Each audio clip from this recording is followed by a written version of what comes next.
नमस्कार प्रणाम स्वागत बाटे आप सबके राइटर बागी भाई के चैनल पर भैया। आज उपस्थित बानी रुआ सबके बीच में लेके भोजपुरी देवी गीत। बहुत बढ़िया गीत के रचना के लिए बानी भैया और दिल से बताओ तनी कि अगर एक नया म्यूजिक बनवा के या बढ़िया ढंग से गायकी कर देता नहीं तो गाना 100% वायरल हुई भैया। बहुत बढ़िया मीटर बाटे, एकदम नया धुन कंपोजिशन गीत बाटे, अच्छा मीटर बाटे।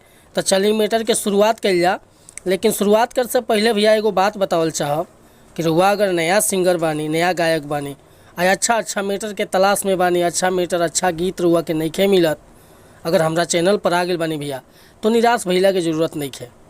रुआ जैसन भी मीटर चाहत हो खब लिखवावे के, चाहे हिंदी में चाहे भोजपुरी में, हर तरह के मीटर लिखे नहीं भैया, बिल्कुल उचित चार्ज लेनी, लेकिन मीटर मन पसंद के देनी। रुआ कोनो भी प्रकार के मीटर लिखवावे खतरा बेहिचक संपर्क कर सकतनी, चाहे orchestra song, sad song, love song, देवी गीत, भोला भजन, श्याम भजन, राम भजन, और चाहे सीजनली कोनो प्रकार के गाना के रुआ जरूरत बा तो बेहिचक संपर्क कर सकीले भैया। तो ये खतरा कहल चाहब कि रुआ अगर चैनल पर नया बानी तो चैनल के सब्सक्राइब कर ली, बेल आइकन प्रेस कर ली, ताकि हर रोज़ रुआ के नया नया मीटर सुने के, देखे के और गावे के मिलत रहे। आज के मीटर स्टार्ट कर कि कैसे गावे के बा, का एकर धुन बा।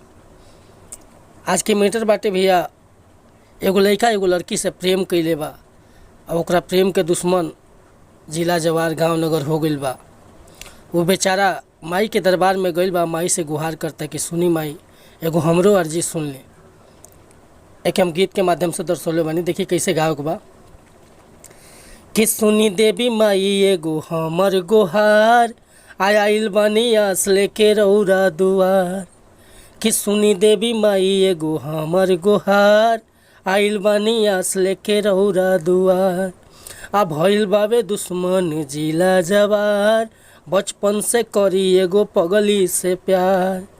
दीही मिलवाई हमारा जान से ये माई हो, कि दीही मिलवाई हमारा जान से ये माई हो। नहीं तो ई पगला रौरा दर पे मरी जाई हो, नहीं तो बलकवा रौरा दर पे मरी जाई हो। कि सुनी देवी माई एगो हमर गुहार, आइल बानी आस लेके रौरा दुआर। भइल बाबे दुश्मन जिला जवार, बचपन से करी एगो पगली से प्यार। दीही मिलवाई हमारा जान से ये माई हो, दीही मिलवाई हमारा जान से ये माई हो।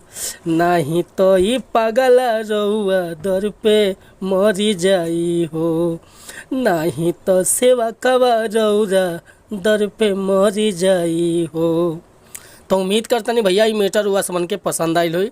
अगर ये गीत पसंद आवता है कि फूल लिखवावे के चाहता नहीं तो रुआ बेहिचक संपर्क कर सकीले। हमार कॉन्टैक्ट नंबर बाटे भैया 8874473128। रुआ व्हाट्सअप कर सकीले, चाहे फ़ोन कर सकीले, बिल्कुल उचित चार्ज पर गीत रुआ के व्हाट्सअप के जरिए मिल जाए भैया। मिला तनी फिर से हम अगला वीडियो में कुछ नया गाना के साथ। तब तक ले रुआ सब सहमति चाहता नहीं। वीडियो पसंद आई तो लाइक कमेंट करब, चैनल पर नया होगा तो चैनल के सब्सक्राइब कर ले। जय हिंद, जय भारत, जय भोजपुरी समाज।